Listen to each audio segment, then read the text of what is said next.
अस्सलाम वालेकुम छात्रों, सुप्रभात। कक्षा 10 से आने वाले टेस्ट को ध्यान में रखकर पत्र लिखन, जो आगे अशोक सर ने पत्र लिखन का वीडियो रखा ही है, औपचारिक अनौपचारिक पत्र लिखन का। मैं आज इस भाग में औपचारिक पत्र लिखन पर ज़्यादा भार दूंगा, क्योंकि अनौपचारिक पत्र लिखन बहुत आसान है, 8th स्टैंडर्ड से आप लिखते चले आ रहे हैं। तो पत्र लेखन के दो भाग हैं, वो आपको पता है, दो प्रकार है, एक अनौपचारिक पत्र लेखन और दूसरा औपचारिक पत्र लेखन। अनौपचारिक पत्र लेखन किसे कहते हैं कि जहाँ हम अपने माता पिता, भाई बहन, स्नेही, संबंधी, अपनों को लिखते हैं, जो हमारे जान पहचान के संबंधी है, ब्लड रिलेशन है, उनको पत्र लिखते हैं, तो वो अनौपचारिक पत्र कहलाता है। अब याद रखिए, अगर हॉस्टल में रहता कोई बेटा घर पे अपने पिताजी को पत्र लिखता है, तो वो हॉस्टल का एड्रेस नहीं लिखता, क्योंकि पिताजी ने तो उसे वहां रखा है। तो अनौपचारिक पत्र में दो एड्रेस नहीं होते, मतलब कि लिखने वाले को अपना पता लिखना होता नहीं है। अब जब पत्र हम लिखते हैं तो अनौपचारिक में क्या लिखते हैं कि जिसका लिखना है उसका सीधा संबोधन हम करते हैं, कोई फॉर्मेलिटी भी नहीं करते हैं। उसमें अनौपचारिक है, फॉर्मल रहना नहीं है। पूज्य पिताजी विषय नहीं लिखना है, तो पूज्य पिताजी द्वारा जो विषय वस्तु है वो आपका प्यारा बेटा, आपका आज्ञाकारी बेटा, नाम, ये है अनौपचारिक। वैसे भाई बहन, मामा, फूफा, जिसको अनौपचारिक लेटर ऐसे लिखे जाते हैं। अब औपचारिक लेटर में हम क्या करते हैं? औपचारिक लेटर मतलब फॉर्मल लेटर। यहाँ तक कि स्कूल में आप प्रिंसिपल सर को भी लेटर लिखो, वो भी औपचारिक लेटर गिना जाएगा। भले आप प्रिंसिपल सर को जानते हैं, पर वो कोई आपके संबंधी नहीं है, वो आपके गुरु है, आपको पढ़ाते हैं, वो रिश्ता है आपका, इसलिए औपचारिक लेटर लिखा जाता है। हम प्रिंसिपल को ध्यान में रखकर एक उदाहरण भी देखेंगे।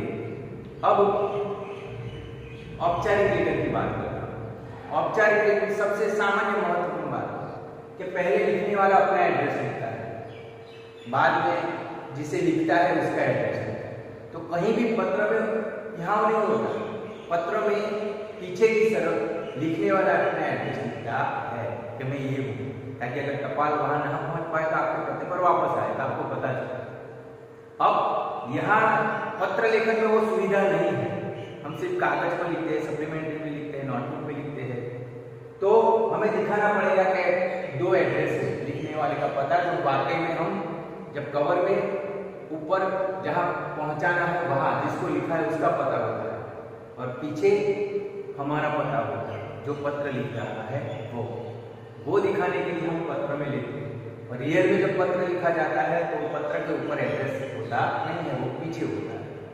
अब औपचारिक पत्र, अनौपचारिक पत्र तो आप जानते हैं, समझते हैं, लिखते हैं और आसान भी है। औपचारिक पत्र लेखन किसे कहते हैं? औपचारिक पत्र लेखन के पहले प्रकार सुनिए। औपचारिक पत्र लेखन के कितने प्रकार हैं? क्योंकि आवेदन पत्र, अगर नौकरी के लिए आवेदन दिया गया, या फिर टेलीफोन की मंजूरी के लिए आवेदन दिया गया, या किसी भी सरकारी या अर्ध सरकारी सुविधा प्राप्त करने के लिए जो आप आवेदन पत्र लिखते हैं, वो शिकायती पत्र, जैसे आपके चौल की, सोसाइटी की, गली की, मोहल्ले की लाइट चली गई, तो आप बिजली विभाग को शिकायत करेंगे में से लाइट का हम बार बार कह रहे हैं, फिर भी लाइट या कोई लाइट लगाने आता नहीं है। या फिर आपकी सोसाइटी, मोहल्ले, गली या चौल में कोई कचरा उठाने नहीं आता और बहुत सारा कचरा जमा हो, तब भी आप सेवा सदन, महानगर पालिका हो या नगर पालिका हो या ग्राम पंचायत हो, जहाँ क्या रहवासी हो, शिकायत पत्र दर्ज कराएंगे। संपादकीय पत्र, संपादक है, जैसे मैं कविता लिखता हूँ और अपनी कविता मुझे छपवानी है, तो मैं संपादक को पत्र लिखूंगा, नीचे संदर्भ में अपनी एक दो कविता उदाहरण के तौर पर लिखूंगा, या फिर मैं विषय वस्तु लिखूंगा कि मुझे क्या करना है, किताब छपवानी है या उनकी जो साप्ताहिक होती है, पेपर है, उसमें अपनी कविता प्रकाशित करनी है। ये जो भी है वो संपादकीय पत्र में आता है। चौथा, पूछताछ संबंधी पत्र। आपको कोई भी सरकारी, अर्ध सरकारी या प्राइवेट किसी भी तरह की पूछताछ संबंधी पत्र लिखते हैं तो वो औपचारिकता करनी पड़ती है, तो वो औपचारिक पत्र में आता है। सूचना आदि जानकारी देने या लेने या तो सूचना देनी है या सूचना लेनी है, ये दोनों भी अवस्था में लिखा गया पत्र भी औपचारिक पत्र में आएगा। आगे व्यावसायिक पत्र, आपने आगे की कक्षा में पढ़ा था पत्रों की अनूठी दुनिया। तो आज मोबाइल का दौर आ गया, इंटरनेट का दौर आ गया, तो हम यहाँ बैठे बैठे दुनिया में कहीं भी किसी को मैसेज कर सकते हैं तुरंत, और मैसेज का रिप्लाई भी आ जाता है, तो ऐसे बात हो जाती है। दूसरा, कॉल करके किसी से भी सीधा संपर्क कर सकते हैं। तो आज अनौपचारिक पत्र भले अस्तित्व में ना रहे, शायद अभी जितनी पीढ़ी है जो मुझे सुन रही है, शायद ही किसी ने स्कूल के काम के सिवाय पर्सनल काम के लिए पत्र लिखा हो, मैं नहीं मानता, क्योंकि अब पत्रों का जमाना नहीं रहा, क्योंकि मोबाइल का जमाना आ गया, मैसेज का जमाना आ गया, व्हाट्सएप का जमाना आ गया, ईमेल का जमाना आ गया। इसलिए पर फिर भी आज पत्रों का उतना ही महत्व क्यों है, क्योंकि ज्यादातर व्यवसायिक पत्र, जैसे कोई बड़ी कंपनी में से किसी को ऑर्डर लिखवाना तो वो मोबाइल से लिखवा पाएगा, व्हाट्सएप मैसेज से कर पाएगा, नहीं वो तो डिलीट हो जाएगा। उसे लीगली तौर पर पत्र का सहारा लेना पड़ेगा, व्यावसायिक पत्र उसे लिखना पड़ेगा, ताकि प्रूफ रहे कि ये ऑर्डर मंगवाया है, कैंसिल करना हो तो फिर से रिक्वेस्ट करनी पड़ेगी। तो आज भी सबसे ज्यादा संख्या में अगर पत्रों की आपूर्ति होती है तो वो है व्यावसायिक पत्र। आवेदन पत्र, जैसे आवेदन पत्र, किसी नौकरी के लिए पत्र देना, तो नौकरी के लिए पत्र क्या मोबाइल से दे पाएंगे? हाँ, ईमेल से दे पाएंगे आप, पर फिर भी आज भी मैं जानता हूं तब तक तो ईमेल का सहारा है, किसी दूसरा सहारा आता है आवेदन पत्र लिखना। आप ईमेल से लिखोगे फिर भी आवेदन पत्र तो कहलाएगा ही, क्योंकि उसकी जो फॉर्मूला है वो यही रहेगी जो आपको यहाँ सिखाई या समझाई जाती है वो। अब व्यावसायिक पत्र आज के दौर में सबसे ज्यादा प्रचलित है और उसका प्रभाव भी बहुत ज्यादा है। आप ट्रेनों में कभी गए हो, एक पूरा डब्बा पत्रों से भरा होता है। वो सारे पत्र क्या होते हैं, या तो अनौपचारिक होते हैं या औपचारिक होते हैं। सर अनौपचारिक, आपके मन में प्रश्न होगा कि सर अनौपचारिक पत्र आज भी कौन लिखता होगा? तो याद रखो, सरहद पर जितने सिपाही है, नौकरी के लिए जितने लोग बाहर गए हैं, और उनका प्रदेश ऐसा है जहां आज भी टावर नहीं है, मोबाइल नहीं है, टेलीफोन की सुविधा नहीं है। भारत में कितना भी हिस्सा ऐसा है कि आज भी वहां टेलीफोन नहीं है, पोस्ट ऑफिस नहीं है, पहाड़ी दुर्गम जगह है, तो वहां कोई ऐसी सुविधाएं आधुनिक नहीं है जो आप और मैं यूज करते हैं। तो वहां आज भी संपर्क की जीवादोरी क्या है? पत्र है। अगर सरहद पे खड़ा सिपाही या कहीं दूर देश में या दूर जगह पर व्यवसाय करने वाला, नौकरी करने वाला अपने घर पैसे भेजना चाहेगा और कोई आधुनिक सुविधा नहीं होगी, तो क्या करेगा? मनी ऑर्डर करेगा। तो मनी ऑर्डर किस में आएगा? पत्र के जरिए वहां पहुंचेगा। तो आज भी देश के कई हिस्सों में जो आप आधुनिक सुविधा का प्रयोग कर रहे हैं, वही आधुनिक सुविधा इसके द्वारा पत्र के द्वारा पहुंचाई जाती है। आधुनिक सुविधा तो नहीं, तो मैं कहूँगा जीवन जरूरियात सुविधा।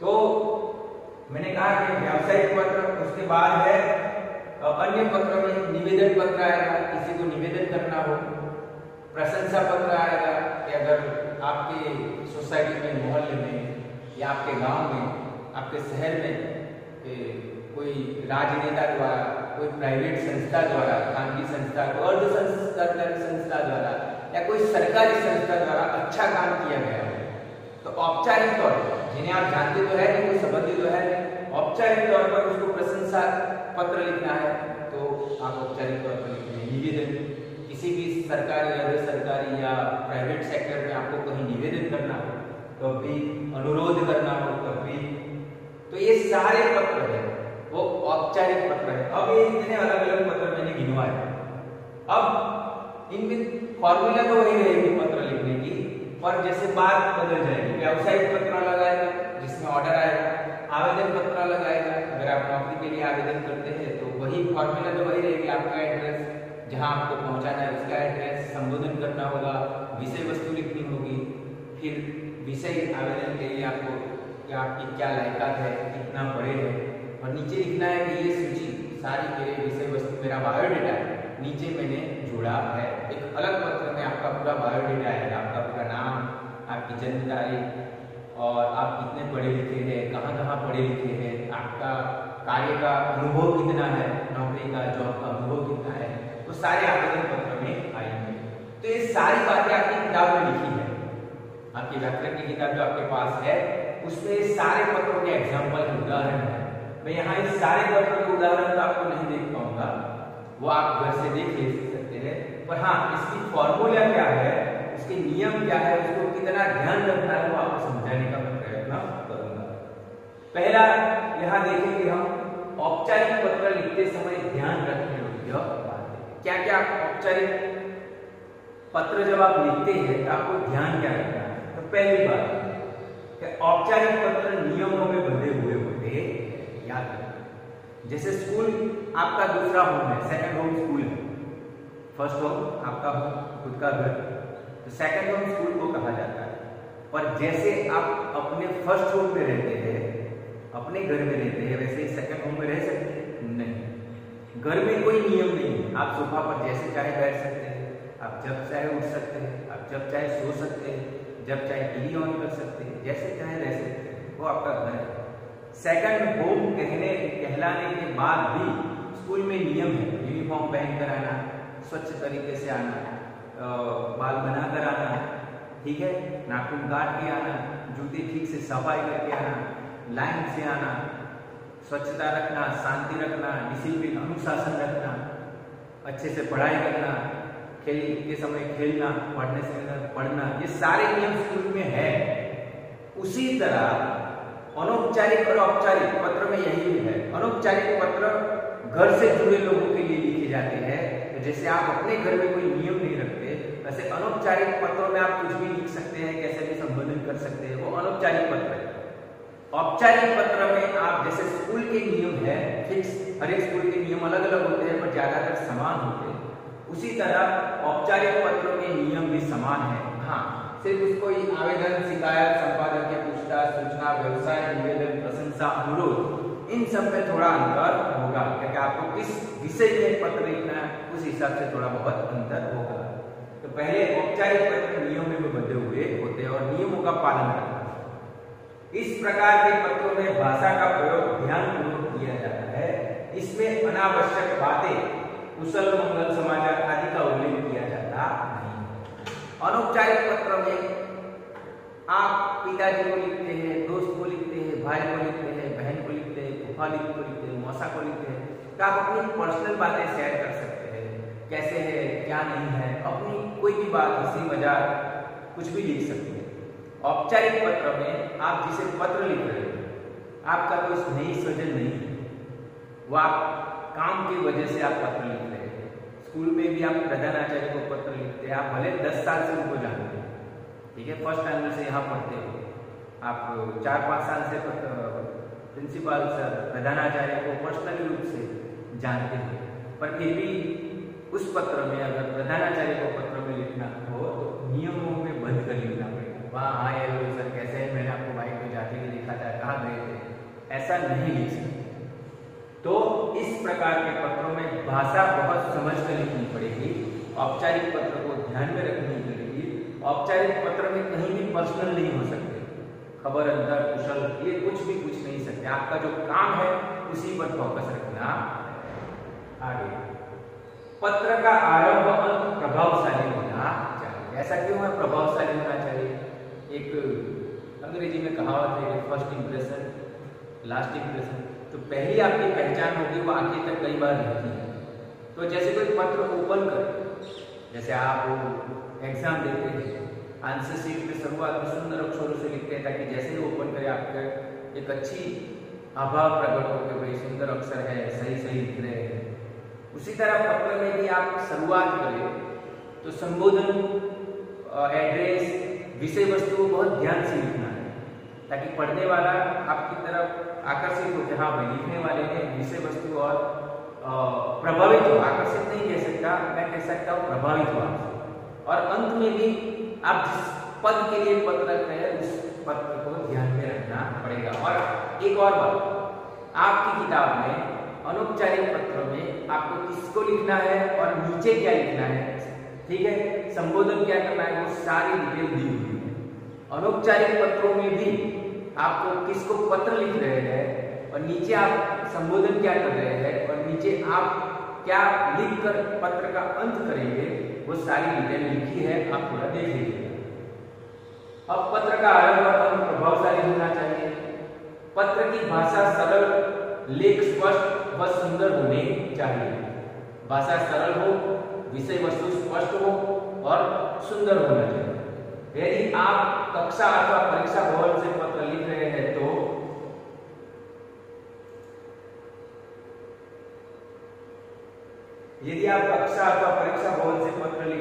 तो कक्षा अथवा परीक्षा भवन अपने पता के स्थान पर क ख ग अपने नाम के स्थान पर लिखना चाहिए।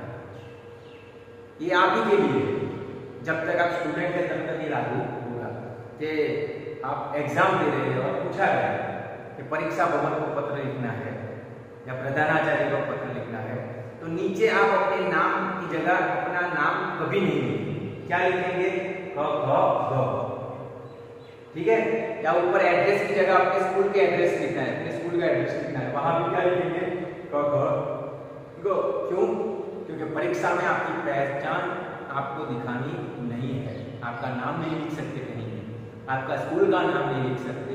इसीलिए जब भी एग्जाम में स्कूल से संबंधित, प्रधानाचार्य से संबंधित, परीक्षा भवन से संबंधित कोई भी पत्र आए तो आप एड्रेस में, स्कूल का एड्रेस में भी क ख ग, स्कूल के नाम में भी और अपने नाम में भी क ख ग ही लिखेंगे।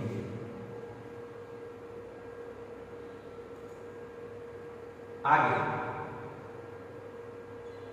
पत्र पुष्ट के बाईं ओर से हाशिए के साथ मिलाकर लिखें। वो तो आप लिख ही रहे हैं, पता ही है कि इधर से लिखना है। मेरे समय में पत्र में थोड़ा बदलाव था कि आरंभ इधर से करते थे और अंत हमारा खुद का नाम और वो उधर राइट साइड होता था। अब ऐसा नहीं, सरल तरीके से रखे और सुंदर भी लिखे, इसलिए सब कुछ इधर ही लिख रहा है, लेफ्ट से राइट। पत्र को एक पुष्ट में ही लिखने का प्रयास करना चाहिए। क्यों? ताकि तारतम्यता, लयबद्धता बनी रहे। तारतम्यता और लयबद्धता मतलब कि आप जो औपचारिक लेटर लिख रहे हैं वो किसी काम से लिख रहे हैं, या तो आवेदन दे रहे हैं या सूचना मांग रहे हैं या फिर शिकायत कर रहे हैं या व्यवसायिक पत्र है, तो विषय तो पता चल गया कि इस विषय के बारे में आप पत्र लिख रहे हैं।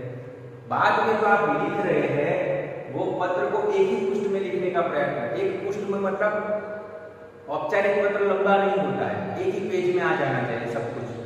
तो विषय वस्तु कम शब्दों में सार गर्भित होना चाहिए।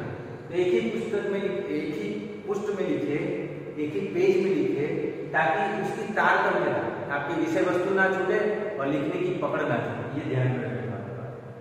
प्रधानाचार्य को पत्र लिखते समय प्रेषक के स्थान पर अपना नाम, कक्षा, दिनांक लिखना चाहिए। मैं फिर से कह रहा हूँ, जो मैंने आपको कहा कि आप जब तक स्टूडेंट है और प्रधानाचार्य को पत्र लिखना है, और खास करके एग्जाम की बात करते हैं। अभी स्कूल में अगर आपको मैं पत्र लिखवाऊं और आप अपने स्कूल का नाम लिखे, उदाहरण के तौर पर यहाँ एग्जाम्पल के तौर पर प्रैक्टिस के लिए पत्र लिखवाऊं, तो आप लिख देंगे तो चलेगा। पर एग्जाम हो किसी भी तरह, वो स्कूल में है या स्कूल के बाहर हो, तो क्या करना है आपको? प्रधानाचार्य और स्कूल के नाम, प्रधानाचार्य, फिर प्रेषक के स्थान पर अपना नाम, कक्षा, दिनांक लिखना चाहिए। मतलब भले यहाँ कहा हो, पर मैं फिर से ध्यान देता हूँ कि कहीं भी हमारे स्कूल का नाम और कहीं भी आपका नाम एग्जाम में आना चाहिए नहीं। यहाँ एक पत्र दिया गया है उदाहरण के तौर पर कि आपका नाम राहुल है, बहन की शादी है, प्रधानाचार्य को अवकाश मतलब छुट्टी के लिए प्रार्थना पत्र लिखना है। तो यहाँ परीक्षा भवन दिनांक किसने लिखा है वो, तो यहाँ एग्जाम के लिए है इसलिए अपना पता नहीं लिखा है, सीधा सिंपल लिख दिया है परीक्षा भवन और डेट। आपका एड्रेस कहीं भी लिखा नहीं है क्योंकि औपचारिक पत्र है, इसीलिए आपको ये ध्यान रखना है कि प्रधानाचार्य को पत्र होगा यही लिख देना है, परीक्षा भवन और सीधा, बस अपना कोई एड्रेस प्रूफ देना नहीं है। सेवा में मतलब जिसको आप पत्र लिखे, प्रधानाचार्य महोदय, स्कूल का नाम लिखा है? नहीं लिखा है। यहाँ भी अपना नाम लिखा है आपने? कहीं भी नहीं लिखा है। इसीलिए मैं कह रहा हूँ क ख ग विद्यालय नई दिल्ली।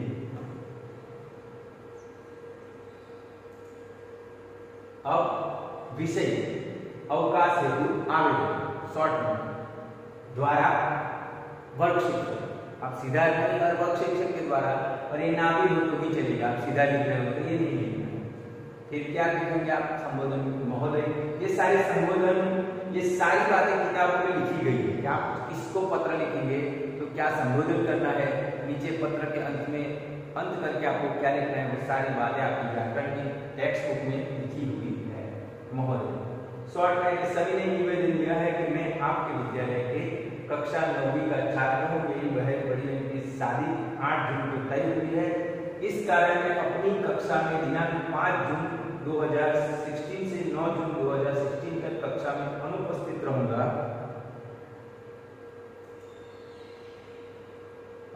अतः आपसे अनुरोध है कि मुझे 5 दिन की अवकाश देने की कृपा करें, जिससे मैं विवाह उत्सव में शामिल हो सकूं।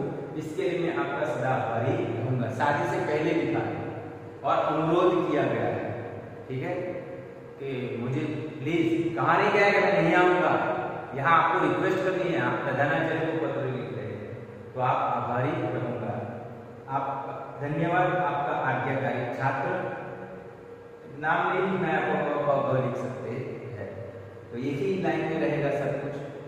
अब इस बार में इतना ही। मैं आशा करता हूं कि आप अनौपचारिक पत्र और औपचारिक पत्र ठीक से समझे होंगे। और कोई औपचारिक पत्र या अनौपचारिक पत्र या पत्र आप अभी नहीं सीख रहे हैं, ना लिख रहे हैं। अगली कक्षाओं में आप सीख चुके हैं और एग्जाम में लिख भी रहे हैं, आपकी नोटबुक में भी है, तो ज़्यादा इसको समझाने की जरूरत नहीं है। अगर फिर भी आपको इनमें से आवेदन पत्र या व्यावसायिक पत्र में ना समझ में आए तो आप मैसेज करके कह सकते हैं। तो एक और वीडियो पत्र लेखन पर, वो आवेदन का होगा या व्यावसायिक होगा, विस्तार से समझाने का प्रयास